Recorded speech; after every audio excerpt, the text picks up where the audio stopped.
Tá cansado de usar navegadores chatos que consomem toda a memória RAM do seu computador? Sim? Então eu recomendo que você use o único navegador para usuários de alto nível. No Opera GX você pode simplesmente limitar a quantidade de memória que você deseja que o navegador usa. Fazendo isso, você pode manter o seu navegador aberto enquanto joga sem perder nenhum por cento de desempenho no seu jogo. Além disso, o Opera GX te permite se manter conectado em vários locais sem ocupar nenhum espaço ou criar uma guia adicional. Para fazer isso, basta clicar no ícone do aplicativo que você deseja, logar e com apenas um único clique você acessa seu WhatsApp, Discord, Telegram, tudo isso rapidamente. Além disso tudo, o Opera GX te permite modificar todo o visual do navegador facilmente, e a maneira mais fácil de se fazer isso é usando a função GX Mods. Com ela, você pode adicionar sons diferenciados ao usar o seu teclado. Você pode adicionar imagens de fundo de quando você usa e de quando você abre o navegador. E você pode até mesmo usar uma música de fundo personalizada, seja uma para quando abrir o navegador ou para quando você dá um simples toque no teclado. Então, para facilitar a sua vida, existe uma seção onde você pode escolher alguns mods predefinidos no seu navegador. Eu mesmo curto usar o mod Cozy Anime. E se eu fosse ficar falando todas as funcionalidades do Opera GX, como a função de gravar a tela do seu navegador e tirar prints facilmente, o fato do Opera ser compatível com todas as extensões de outros navegadores e ter até mesmo um cantinho especial que mostra os jogos que estão de graça e os jogos que estão em promoção, eu ia ficar o dia inteiro aqui. Por isso, baixe agora mesmo o Opera GX usando o link na descrição do meu vídeo. Não deixe de desfrutar do melhor navegador já feito para os otakus e os gamers. E aí galera, aqui quem fala é o Batman e hoje eu vou fazer o resumão aí do anime OK Order. Essa história basicamente segue a vida de um garoto imortal aí, que vai ser muito mais imortal que todo mundo dessa história. Bom, tudo se inicia com vários alunos tentando derrotar uma professora que eles dizem ser infernal. No entanto, eles são repelidos por uma espécie de barreira invisível que ela fez. E basicamente todas essas crianças vivem em uma aldeia, e elas só podem sair de lá se elas conseguirem derrotar essa professora. É basicamente uma promessa que eles fizeram. No entanto, elas são fracas demais para fazer isso. Daí quando os alunos reclamam, dizendo que a professora usou magia contra eles, a mulher vai lá e dá uma punição bem severa neles. Após receberem a punição, os alunos se reúnem planejando treinar ainda mais para derrotar essa professora, pois somente acertando um único golpe nela, eles terão permissão para tentar escalar uma torre mágica gigantesca que pode ser vista de muito longe. No entanto, o nosso personagem principal não acaba indo treinar, pois esse é o dia em que seus pais vieram a falecer, e sempre que esse dia chega, o garoto vai até o túmulo deles para bater aquele papo com a morte. E basicamente, há 2 anos atrás, em um acidente de carro, o Tota perdeu sua família e junto, ele também perdeu todas as suas memórias. Na época, a professora do nosso protagonista, chamada Yukihime, salvou o garoto e prometeu cuidar dele. No início, a relação entre os dois foi bem difícil, mas agora eles moram juntos quase em harmonia. Após relatar um pouco sobre a sua vida atual para sua família, o nosso protagonista deu de cara com a sombra do seu avô, e rapidamente disse estar o esperando no topo daquela torre. Durante a noite, vemos o Touka e a Yukihime comendo juntos a comida que o Tota fez. Nesse momento, o nosso protagonista pede para a mulher na sua frente o ensinar a usar magia. No entanto, como sempre, ela acaba fugindo de ensiná-lo. E quando o Tota e os seus amigos ficavam tentando vencê-la, ela simplesmente os humilhava. Nesse dia, após perderem novamente, o professor Tachibana apareceu diante deles e perguntou se eles realmente queriam aprender a usar magia. Nisso, graças ao professor Tachibana, todos conseguem usar um pouquinho de magia. No entanto, o Tota por algum motivo não consegue fazer nada. Então, para ajudá-lo, o professor Tachibana deu um colar para o Tota presentear a Yukihime. E de acordo com o professor, o fato da Yukihime usar esse colar irá deixá-la sem poder usar magia. Durante a noite, o nosso protagonista todo envergonhado presenteia a mulher com esse colar. E no dia seguinte, vemos os alunos novamente emboscando a professora. No entanto, dessa vez, eles estavam sem o Tota por perto. Nesse momento, o professor Tachibana desmaia os alunos e diz ter fingido ser um professor por 6 meses para poder fazer isso. E quando a professora Yukihime estava sendo atacada, ela tentou usar a sua magia. No entanto, o colar obviamente não a permitiu fazer isso, e por isso ela recebeu todos os golpes do Tachibana. E ao ver que mesmo sendo perfurada, a mulher ainda não caiu, o professor, que na verdade é um caçador de recompensas, entende o motivo pelo qual ela tem uma recompensa tão grande pela sua cabeça. E no momento em que o Tachibana pensou em finalizar a Yukihime, o Tota apareceu o atacando. No entanto, o Tachibana rapidamente se teleportou para a frente do garoto e cortou um braço dele, e logo em seguida já foi indo dar o golpe final no garoto. Porém, a Yukihime protegeu o garoto, mesmo estando aí com a sua magia selada e o seu corpo todo perfurado. Nisso, sem dó nem piedade, o Tachibana retalha Yukihime em vários pedaços, e quando o Tota começa a gritar, o cara simplesmente fecha a kill no menor também. Após eliminarem 6-2, o Tachibana partiu para eliminar os outros alunos, e nesse momento, a Yukihime, que é uma vampira, ainda estava viva. No entanto, ela não podia mais se regenerar, por isso, ela contou para o Tota que há 2 anos atrás, ela transformou ele em uma espécie de monstro imortal. Por isso, ele agora tem 2 opções: morrer cheio de arrependimentos ou se levantar como um monstro imortal e e derrotar o inimigo na sua frente. Para ativar esse poder monstruoso, o garoto simplesmente deve beber o sangue dela. Obviamente, o Touta lambe o sangue no chão e se levanta como um monstro imortal. E ao ver o garoto de pé, o Tachibana o ataca e até mesmo corta mais um braço do garoto. No entanto, agora que o Touta é um monstro imortal, o Tachibana não tem poder para pará-lo. Por isso, o cara acaba sendo amassado na porrada pelo Touta. Depois de fazer isso, o Touta desmaiou e acordou no colo da Yukihime. Nisso, a mulher explicou para o garoto que ela é uma vampira de 700 anos de idade, chamada Evangeline Akemkdoel. Sakashis, falei tudo errado, né? E de acordo com ela, há 2 anos atrás, os pais dele, na verdade, pediram para ela o salvar. Então, ela simplesmente o transformou em um ser imortal, garantindo aí que o garoto nunca morra. E ela se sente culpada por tê-lo transformado nisso. Porém, o Touta disse não ligar para isso. Na verdade, ele está muito feliz por ele e ela serem imortais, pois agora ele vai poder viver para sempre com ela. No dia seguinte, vemos que o nosso protagonista e a Yukihime terão que partir dessa vila, pois eles não podem se dar ao luxo de serem atacados nesse lugar novamente. Então, após se despedir dos seus amigos, o nosso protagonista parte para subir a torre gigante, onde o seu avô sempre diz estar o esperando. Durante o caminho, o Touta fica perguntando por que deles estarem indo até a torre a pé. Em resposta, a Yukihime disse que eles podem ser alvejados por caçadores de recompensa novamente. E depois de muito andar, a Yukihime dá uma pausa e avisa para o Touta que agora ele é um imortal. Por isso, ele sempre terá essa aparência de 14 anos de idade. Logo, ele deve ser muito cauteloso ao fazer novos amigos. Ao ouvir isso, o Touta sai de perto da Yukihime e vai tomar um banho no rio. Daí, enquanto ele refletia sobre ter 14 anos para sempre, ele do nada se depara com uma garota que já começa a atacar. Um tempo depois desse ataque, vemos a garota dizendo para o Touta que ela é um garoto. E como o Touta foi um dos poucos que conseguiram desviar da sua lâmina, o garoto foi lá e se apresentou como Kuromaru. E seguindo a conversa, o Kuromaru revela ter vindo lá de cima da torre. Ao ver isso, o Touta fica todo animado, pois o sonho dele é chegar lá em cima. No entanto, de acordo com o Kuromaru, ele foi expulso de casa e só pode retornar quando ele encontrar uma vampira de 700 anos de idade e a eliminar. Nesse momento, o Kuromaru percebeu que o Touta não tem reflexo em espelhos. Nisso, a Yukihime apareceu e o Kuromaru já tentou atacá-la. Porém, ele acabou sendo fatalmente golpeado pela Yukihime. Ao ver isso, o Touta se desespera, mas logo a sua professora mostra que esse caçador também é imortal. Então, numa tentativa de ver se o Kuromaru era portador de uma terceira perna, o Touta tentou olhar por debaixo da cueca do cara. No entanto, o Kuromaru já levantou desesperado. Após se recompor, o Kuromaru novamente voltou a apontar a sua lâmina para a Yukihime, pois se ele não a derrotar, ele não terá mais lugar para chamar de casa. Nesse momento, a Yukihime diz que se o Kuromaru derrotar o seu aprendiz, ela irá enfrentá-lo. E bastou o cara ouvir isso que ele já tentou cortar o Touta, mas nenhum dos seus golpes o acertou. E mesmo sem querer lutar, o Touta sugere que o vencedor dessa batalha dê uma ordem para o perdedor. E após o Kuromaru aceitar e até mesmo dar uma espada para o Touta, os dois começam a lutar. No meio da porradaria intensa, o Kuromaru simplesmente corta a cabeça do Touta para encerrar os movimentos dele. Mas, por incrível que pareça, o garoto colocou a sua cabeça rapidamente no lugar e logo em seguida já afundou o Kuromaru no chão. E bastou esse socão para o Kuromaru admitir a sua derrota. No fim, o pedido do Touta não foi para ver a terceira perna do Kuromaru, e sim para o cara se tornar um amigo dele. Um tempo depois disso, durante um banho, vemos que o Kuromaru e o Touta fizeram um contrato de sangue para selar a amizade deles. E durante esse banho de macho, o Touta conforta o Kuromaru, dizendo que já que ele não pode derrotar a Yukihime, ele deveria se juntar à viagem deles. Depois de falar isso, o Touta chama o Kuromaru para observar a Yukihime no banho. E ele não quer fazer isso apenas para ver ela no banho, e sim porque é isso que os homens fazem quando estão juntos em um banho público. E como o Kuromaru não quis subir com ele, o Touta foi sozinho. E lá em cima, ele se deparou com uma garota da idade dele. E essa garota, na verdade, é a aparência verdadeira da Yukihime. No entanto, atualmente, ela usa uma certa magia de envelhecimento para ficar com esse corpão. E agora que ele invadiu o banho dela, a Yukihime falou que se ele remover a toalha dela, ele irá ganhar uma recompensa. Em resposta, o Touta diz não estar interessado, pois a verdadeira aparência dela é a de uma tábua. Obviamente, isso faz a Yukihime se irritar e o bombardear com golpes mágicos de gelo. Nisso, o Touta cai do alto da montanha, mas o Kuromaru o salva e o arremessa em direção a Yukihime. E foi assim que o Touta conseguiu remover a toalha da sua professora. Tudo isso para no fim falar que não gosta de mulheres velhas e acabar apanhando. Ao ver tudo isso acontecendo, o Kuromaru acaba rindo e no fim, a própria Yukihime convida o garoto que eles acreditam ser uma garota para se tornar um aprendiz dela. Dessa forma, o Kuromaru terá mais chances de derrotá-la no futuro. E de volta no caminho para a torre, o Touta tem a incrível ideia de reunir pessoas imortais para juntos eles ajudarem o mundo. Ao ouvir isso, a Yukihime ri. E nesse momento, vários carros chegam em alta velocidade. Todos eles são servos da Yukihime. E de acordo com a própria, ela mesma já criou essa tal de organização de pessoas imortais. E o nome que ela deu para essa organização foi Uke Order. Então, depois de uma viagem de barco, o Touta finalmente chega no Palácio dos Imortais. E nesse local, o Touta pergunta se todos nesse lugar são vampiros. Em resposta, o Makabe Gengoro diz que existem vários tipos de seres imortais, desde seres mágicos a bestiais. E de acordo com Gengoro e as pessoas atrás dele, o nosso protagonista terá que acertar um único golpe em um deles para ser aceito na Uke Order. E bastou o cara falar isso que a mulher chamada Karen deu um passo à frente, dizendo que ela irá lutar contra o Touta. Nisso, o nosso protagonista tenta avançar nela, porém ele toma uma marretada e já fica grudado no chão. Enquanto isso, o Kuromaru terá que lutar contra o Makabe. No entanto, um tempo depois, vemos que nenhum deles conseguiu encostar no seu inimigo. Do nada, uma empregada muito atarefada cai na frente do Touta e do Kuromaru. Nisso, os dois resolvem ajudar a empregada. E enquanto eles faziam isso, a Yukihime estava se lembrando do Neji Springfield, que no caso é o avô do Touta e protagonista da primeira versão desse anime aqui. Mas isso é papo pra outro vídeo. Basicamente, ela estava se lembrando desse Neji realizando esse mesmo teste de um único golpe para entrar na Uke Order. Bom, enquanto ele e a Kuromaru trabalhavam, eles pegaram um serviço de levar caixas e acabaram indo parar no esconderijo secreto de um homem bêbado. Esse cara se apresenta como Shishi do Jinbei e diz ser o número 2 da Uke Order. E sendo um nível 2, ele é o segundo mais forte desse lugar, logo depois da Yukihime. Daí, como o Touta não tem uma espada, o Jinbei sugere que o garoto tente remover a espada amaldiçoada que está selada logo ali. De início, o Touta diz não querer uma arma, mas como o cara insistiu demais, o garoto foi lá tentar. E bom, de primeira ele não conseguiu. Daí a própria espada foi lá e disse como ele deveria soltar. E basicamente, essa espada é uma grande amiga do Shishi do Jinbei. No entanto, ela está cansada de ficar parada ali. Por isso ela pediu para o Jinbei ensinar o garoto a usá-la. Então, o número 2 da Uke Order pegou a espada e a devolveu para o Touta. Só que dessa vez, quando o garoto pegou a espada, ela estava impossível de ser levantada. E de acordo com a explicação do Jinbei, basicamente o peso dessa espada pode ser alterada para o gosto do dono. E isso, se bem usado, pode derrotar facilmente qualquer inimigo. Após a explicação, o Jinbei começa a treinar o Touta e o Kuromaru nesse local escondido. E depois de vários dias de treino, o Touta foi confrontar a Karen com a sua espada gravitacional. Já o Kuromaru foi até o Gengoro e, usando uma tática improvisada de alto risco, o Kuromaru conseguiu remover uma das 255 vidas que o Gengoro tem. Do outro lado da tela, o Touta estava dando tudo de si contra a Karen. Daí, no momento em que ele iria acertar um golpe nela, ele ouviu a empregadinha chamada Shinobu gritar. E basicamente, a Shinobu estava cercada por monstros de baixa renda. Então, para evitar que o Touta destruísse tudo com essa espada bizarra, a Karen foi lá ajudar. No entanto, a ajuda dela não serviu de nada, pois o Touta acabou colocando a espada dele para pesar 50 mil quilos e meteu ela nos monstros, destruindo completamente o chão de tijolinhos da Uke Order. Ao fim do dia, a Karen disse que o Touta passou, pois quando ele acertou o chão com 500 mil quilos, ele destruiu boa parte da roupa dela, e isso obviamente conta como um golpe. E de acordo com a Yukihime, esses monstros só apareceram por culpa do mau uso da espada gravitacional do Touta no subsolo. Por conta disso, o subsolo está cheio de monstros. Por isso, a Yukihime manda o Touta e o Kuromaru irem lá eliminar essas coisas. Junto com eles, ela envia o Jinbei, pois ele roubou a bebida mais preciosa dela. No dia seguinte, a Yukihime coloca o Touta e o Kuromaru para realizarem uma certa missão. E para a própria líder da Uke Order não ir fazer essa missão, a própria Karen decidiu ir liderando os dois. Nisso, os três partem para realizar essa missão a pé. E nessa missão, eles vão ajudar algumas crianças que estão em uma situação difícil. Tudo isso devido à pobreza mundial ter se espalhado. Esse é o enredo principal dessa missão, mas tem algo mais secreto para acontecer. Após ouvir isso, o Touta já chega no local derrubando um montão de homens. No entanto, esses caras são membros da Uke Order. E depois de uma certa competição de queda de braço, foi decidido que o Touta iria cozinhar para as crianças todos os dias. E durante a refeição que ele fez, a própria Karen, que odeia o Touta, foi obrigada a admitir que ele é muito bom na cozinha. E após sugerir que ele seja um cozinheiro para o resto da sua vida, a Karen vai lá e diz que o Touta deveria treinar o seu passo rápido, pois ele é muito ruim na queda de braço. Então, um tempo depois, vemos o Touta treinando e tentando entender o que um passo rápido tem a ver com uma queda de braço. Nisso, um artista marcial nômade vê ele treinando e já se irrita, pois o Touta está levantando poeira demais durante o seu passo rápido. Em resposta, o nosso protagonista diz que ele começou a fazer isso hoje, por isso ele é ruim. Ao ouvir isso, o cara se surpreende, pois ele mesmo demorou anos para aprender essa técnica. E agora, todo animado, o cara até mesmo ensinou o Touta como o passo rápido influencia em uma queda de braço. E ao ver esse tanto de informações, o Touta fica sem entender nada. Aí, para encurtar, o artista marcial começa a andar pelo ar, dizendo que com o peito dos pés, o Touta pode governar o mundo. No fim, o artista marcial, que se chama Kaito, ensina ao Touta a primeira técnica secreta dele. E se o Touta não a dominar, o Kaito prometeu não ser mais o professor dele. Então, o Touta passa um dia inteiro fazendo tudo usando seus pés. No entanto, de acordo com o Kaito, isso não foi o suficiente. Por isso, ele passa vários dias fazendo tudo com seus pés. E mesmo assim, isso não foi o suficiente para chegar no nível do artista marcial nômade, que por incrível que pareça, já conseguiu passar 6 meses fazendo tudo só com os pés. Um tempo depois, vemos que o Kaito, na verdade, é um caçador de mortais que está junto com outros dois caras. Nisso, a cena corta e vemos o Touta entregando um almoço para alguns caras. E quando eles estavam comendo, algumas crianças basicamente mataram ele. Depois disso, um cara extremamente habilidoso tenta assassinar a Karen no banho, mas ela consegue revidar rapidamente. Nisso, a batalha dos dois continua dentro do banho. No entanto, por ser imortal, a Karen logo assume a vantagem na batalha. No entanto, usando algum poder de obter coisas das sombras, o inimigo consegue enfiar uma pistola na boca da Karen e atirar. Enquanto isso, do outro lado da tela, o Touta percebeu que as favelas onde as crianças vivem estavam em chamas. E no momento em que ele tentou ir para lá, ele também foi atacado, mas o Kuromaru o ajudou. Nisso, dois inimigos aparecem diante dele, sendo um lobo e o outro um simples velhote. E quando o Touta mandou seu pequeno amigo fugir, o Kaito, agora em sua forma de lobo, finalmente percebeu que o Touta é um vampiro, e por isso o lobão não pretende ter dó dele. E bastou o cara dizer isso, que ele já usou um golpe seguido de um selamento especial feito para inutilizar vampiros no Touta. E após o Touta ser inutilizado, os dois homens partiram para cima do Kuromaru. Enquanto isso, do outro lado da tela, vemos que o inimigo usuário de magia das sombras prendeu a Karen e ficou lá se divertindo com ela. Já o Kuromaru, mesmo resistindo um pouco, acabou sendo partido em dois pelo Kaito. E mesmo ferido, o Kuromaru Kuromaru tentou libertar o Touta, pois o nosso protagonista foi transformado por uma vampira muito poderosa. No entanto, o Kuromaru foi atingido por 2 estacas nas costas, e no momento em que o Kaito iria congelar os dois para evitar que eles não se regenerassem, um garotinho humano tentou os salvar, e após o menor ser capturado, ele perguntou o porquê desses 2 homens estarem destruindo a casa deles. Em resposta, o Kaito e o velhote falaram que eles são apenas mercenários, e as ordens que eles receberam vieram de lá de cima da torre. Para ser mais exato, as ordens vieram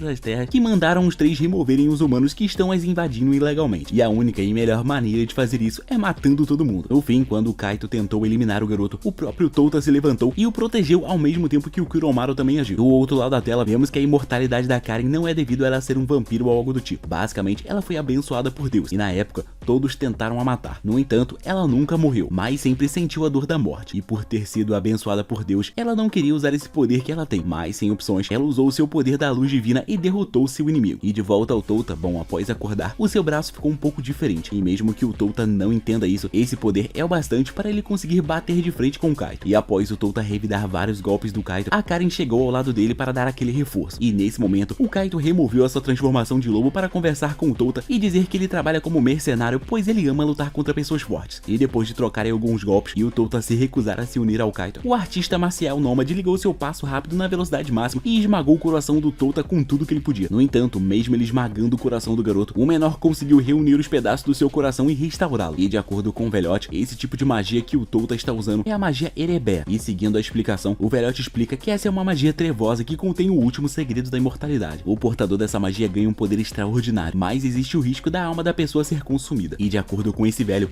a última vez que ele viu alguém usar esse poder foi em uma luta sinistra que aconteceu em Marte. Graças a esse poder, o Touta conseguiu descer a porrada no Kaito. Nisso, o velhote tentou agir para impedir o Touta. No entanto, a Karen não deixou, dizendo que caso ele não se controle sozinho, a própria Uke Order irá lidar com ele. Nisso, quando o Touta estava prestes a eliminar o Kaito, ele deu um jeito de interromper esse poder obscuro. No fim, para resolver um impasse entre ele e o Kaito, o lobão o chamou para uma queda de braço. E durante essa queda de braço, o nosso protagonista usa o poder do discurso para dizer que o Kaito não deveria aceitar o mundo como ele está agora, e que na verdade ele deveria lutar contra esse tipo de coisa. No fim, o Touta venceu o Kaito na queda de braço usando apenas a sua própria força. Após a sua derrota, o Kaito pediu para ser morto. Em resposta, o Touta falou que não iria fazer isso. E como o plano dele já foi praticamente concluído, o velhote foi lá pegar o Kaito para recuar. E bastou o velho falar sobre a missão dele do fogo se espalhando, que a Yukihime apareceu e usou uma magia de gelo em grande escala para acabar com o fogo. E ao ficar em frente a ela, o velhote usou a sua espada para abrir um portal e fugir com o Kaito. Ainda nesse dia, o Touta perguntou o que é essa tal de magia Erebé que ele usou. Em resposta, a Yukihime disse que ele é um vampiro criado pelo sangue dela. Logo, ele acabou herdando um dos seus poderes. Quando os nossos personagens principais retornam para o Palácio dos Imortais, a espada gravitacional acaba pedindo para o Kuromaru levar até o Touta. E enquanto o Kuromaru fazia isso, a espada gravitacional vai lá e afirma ser um mestre do amor masculino e feminino. E logo percebe que o Kuromaru está apaixonado pelo Touta. Ao ouvir isso, o Kuromaru larga a espada no chão. E depois disso, vemos que o coração do Kuromaru está um pouco confuso. Ainda nesse dia, a Karen abre a porta do quarto do Kuromaru e acaba o vendo pelado. Nisso, a Karen começa a falar que uma mulher não pode viver com um homem no dormitório deles. Em resposta, o Kuromaru afirma ser um homem. E para resolver esse mal entendido, ele promete contar um segredo para a Karen. No entanto, ela precisa manter isso em segredo. Então, do lado de fora do prédio, o Kuromaru conta que ele é um imortal do clã Yata no Karasu. E de acordo com ele, a única diferença entre a raça dele e a dos outros semi-humanos é que eles permanecem sem gênero até chegarem à maioridade. Logo, o Kuromaru só terá um gênero de verdade após ele completar 16 anos de idade e escolher o que ele quer ser. Ao ouvir isso, a Karen começa a pressionar o Kuromaru para ele se tornar uma mulher. Tudo isso porque o Kuromaru irá fazer um ótimo par com o Touta. Do nada, um cara chamado Iko repreende a Karen, dizendo que não é legal forçar as suas vontades nas outras pessoas. Ainda mais quando ela está fazendo isso para simplesmente separar o Touta da Yukihime. Então, para ajudar o Kuromaru a resolver esse problema, o Iko sugere que ele tente ser mulher por um dia, só para tirar essa dúvida. Um tempo depois, já vestido de mulher, e agora até mesmo com seu corpo transformado em um de uma mulher, o Kuromaru finge ser uma parente distante dele mesmo. Além de fazer isso, ele pede para o Touta mostrar a capital. Nisso, o Touta leva ela até a capital e, por incrível que pareça, o Kuromaru agora está se divertindo bastante como mulher. E ao ser ajudada pelo Touta em algumas ocasiões, Kuromaru sente o seu coração ficando acelerado. E enquanto o nosso protagonista se divertia com a Kuromaru versão feminina, a Yukihime estava preocupada, pois agora que o Touta está chamando cada vez mais a atenção, provavelmente um tal de Fate Haveruncruz vai querer fazer algo com ele. E agora que o Touta está na cidade, ele e a Kuromaru acabam indo parar naquela torre gigantesca. Dentro desse lugar, o Kuromaru pergunta o porquê do Touta sonhar tanto em subir até o topo da torre. Nesse momento, ele se lembra do seu avô, mas ele acaba ocultando isso e dizendo que esse era um sonho dele e dos seus amigos da escola. Enquanto o Touta e o Kuromaru se divertiam, aquele assassino com o poder das sombras tenta passar a faca no pescoço do Touta. Bom, de início ele falha, mas logo em seguida ele captura o Touta com o seu poder das sombras. Ao ver isso, o Kuromaru tenta lutar, porém por estar usando seu corpo no modo feminino, ela acaba ficando fraca demais, por não estar acostumada a lutar sendo uma mulher. Por isso mesmo, ela se esforçando, ela acaba apanhando pra caramba desses dois malucos. Daí quando a Kuromaru também estava sendo capturada, ela desistiu de continuar sendo uma fêmea e voltou o seu corpo para o masculino. Assim, ele conseguiu salvar o Touta da prisão de sombras do cara. E como a polícia já estava chegando por conta da batalha deles dentro da torre, os dois caras acabaram fugindo. No fim, o Kuromaru repreendeu o Touta por ele ter sido um alvo tão fácil. E sobre a sua decisão de ser um homem ou mulher, bom, o Kuromaru continuou na dúvida. Ao fim desse episódio, uma garotinha chamada Kiri conta ao Ico que uma ocasião especial vai começar a ocorrer a partir de agora. E logo no episódio seguinte, o Touta e a Kuromaru aparecem. Nisso, a Karen leva o Kuromaru para um canto e pergunta se ele se decidiu. E enquanto esses dois conversavam, a pequena garota chamada Kiri estava pedindo para o Ico deixá-la sós com o Touta. Bom, ao ficar sozinha com o Touta, a Kiri faz o nosso protagonista se sentar e latir para ela. Logo em seguida, ela tenta pisar na cara dele. Sem entender nada, o Touta pergunta o porquê disso. Em resposta, a garota diz que precisa pisar 6 vezes na cara dele. Tudo isso para ele poder pagar pelas 6 vezes em que ele não a protegeu. E quando a Kiri começa a abrir a boca para falar o que ela realmente deseja dizer, ela recebe um golpe direto na sua garganta. E quando ela estava morrendo, a Kiri pede para o Touta segurar a sua mão. Nisso, ela morre e os dois são enviados para o passado. Para ser mais exato, o passado logo um tempo depois que o Touta e o Kuromaru saíram juntos. Nesse momento, o Ico e a Karen aparecem retornando de barco. Então, a pedido da Kiri, ela e o Touta se encaminham para a capital. E durante esse caminho de barco, a Kiri explica para o Touta que ela também é uma imortal. No entanto, a imortalidade dela a permite voltar no tempo depois que ela morre. E normalmente ela ativa alguns totens com fogo para tentar voltar naquele exato momento. E ela também possui a habilidade de trazer a alma de alguém com ela. Por isso, ela pediu para o Touta encostar nela. Ao ouvir isso, o Touta diz que ela é invencível. No entanto, ela responde dizendo que a dor da morte é horrível. E o motivo pelo qual ela está irritada é que o Touta soltou a mão dela várias vezes. E por isso, ela teve que reiniciar o mesmo processo repetidas vezes. Nisso, ela leva o Touta novamente para o ponto em que ela sempre morre. Só que dessa vez, o nosso protagonista a salvou. E quando o cara tenta atacá-la de novo, o Touta dessa vez puxa sua espada gravitacional e bota o cara para voar para bem longe. E agora que a irregularidade que a fazia morrer foi removida, a Kiri contou ao Touta que o maior mago do mundo, o tal do Fate, deseja capturá-lo. E de acordo com a Kiri, o Touta já foi até mesmo atacado por esse Fate, e tudo isso aconteceu quando ele estava dentro da torre. Na época, o Ico e a Karen tentaram ajudar, mas eles, incluindo o Kuromaru, foram rapidamente solados pelo Fate Averuncus. No fim, já conhecendo o poder da Kiri, o Fate foi lá a petrificar para ela não voltar no tempo. Sem mais opções, a Kiri se matou e agora está passando pela 9ª tentativa de fazer o Touta não ser capturado por aquele cara de cabelo branco. Sem entender nada, o Touta pergunta para Kiri quem esse Fate é. Em resposta, ela disse que ele já foi um dos maiores heróis da humanidade. No entanto, agora ele está mais para um inimigo de todos. E o motivo pelo qual o Fate está atrás do Touta, a própria Kiri não sabe. No fim dessa conversa, vemos que o Ico e a Karen ouviram tudo que a Kiri disse. E isso a fez ficar um pouco chateada, pois o seu poder é poderoso, mas também é muito fácil de ser counterado. Dentro de um trem, a caminho da cidade, a Kiri revelou que o plano A consiste em derrotar o Fate usando um plano feito pela própria Yukihime. Então todos vão até a posição em que eles foram atacados antes, só que dessa vez eles estão preparados para lutar. E o plano principal é basicamente a Kiri encostar no Fate durante a sua morte. Assim, ela irá levar a alma do cara para a base da Yukihime. No fim, todos decidem encostar na Kiri quando ela morrer, pois eles não querem ser abandonados em um multiverso onde ela se matou. E quando todo o plano estava sendo colocado em prática e o Touta estava sozinho como isca, a Yukihime ligou para o Touta para explicar quem esse tal de Fate é. E basicamente há 80 anos atrás, o cara ajudou a resolver um incidente em Marte, salvando o mundo e tal. Na época, o avô do Negi também estava presente. E um tempo depois dessa batalha de Marte, a própria Yukihime se juntou às batalhas dele. Mas há 20 anos atrás, quando o avô do Touta faleceu, a personalidade e o comportamento do Fate mudaram. E agora, ele deseja o Touta, pelo simples fato do nosso protagonista ser o neto do Negi. Após essa surra de flashbacks, o Fate vem em direção ao Touta. E para piorar tudo, ele nem mesmo pode ser atacado à distância, pois os amigos de infância do Touta estão ao lado dele. Nisso, os dois amigos do Touta vão até ele. E o nosso protagonista chama os dois para irem pro lado de fora. No entanto, o tal do Fate os aborda e se apresenta como um antigo amigo do Touta, o famoso Fate Averuncus. Ao ver isso, todos ficam com medo, pois o Fate pode muito bem usar os dois amigos do Touta como refém. Então, após fazer os amigos do Touta de reféns, o Fate fala para o Touta ir com ele. Em resposta, o Touta pega sua arma e diz que não irá com ele. Ao ouvir isso, o Fate diz que o avô do Touta nunca tomaria uma atitude como essa, ainda mais na situação em que os seus dois amigos estão. Então, para fazer todos recuarem do lugar, o Touta começa a gritar para todos dizendo que esse Fate é um criminoso. Não vou falar o que ele disse aí porque eu não quero ser desmonetizado. Feito isso,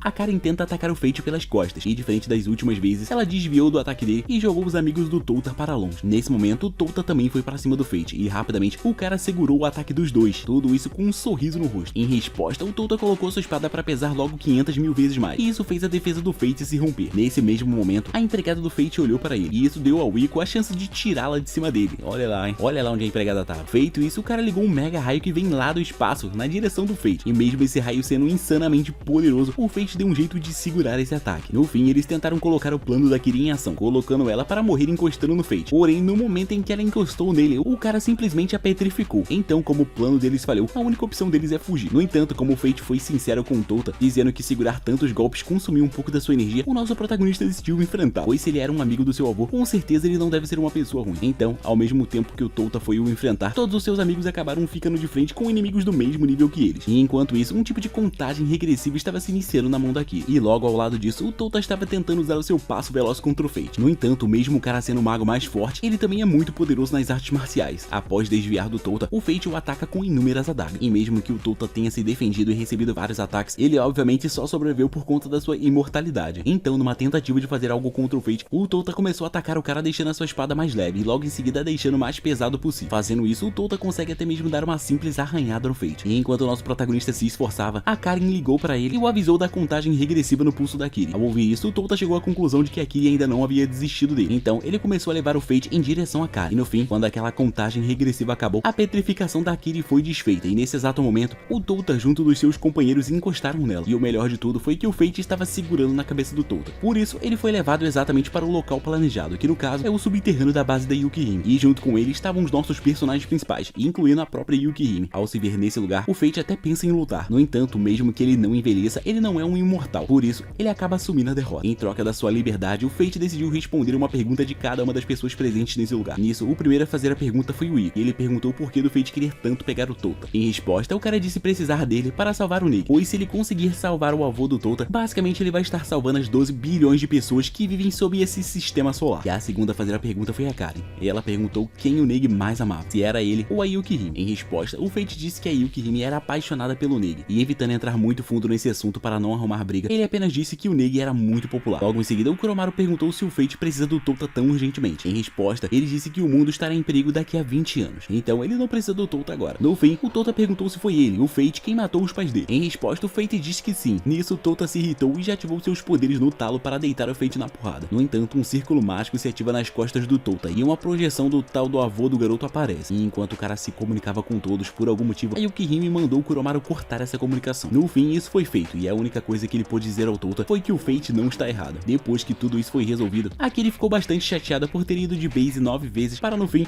o Fate ter sido solto pela Yukihime. Bom galera, esse vídeo termina por aqui. Se você quiser uma continuação desse anime aqui, só deixar o like que eu vou lá e faço. A continuação, se eu fizer, vai conter todos os ovos desse anime, que são muitos. Beleza? Finalizando esse vídeo por aqui, um grande beijo para todos, tchau e até o próximo vídeo que vai estar saindo em breve. Se pá, daqui a 2 ou 3 dias como sempre. Beijo, fui.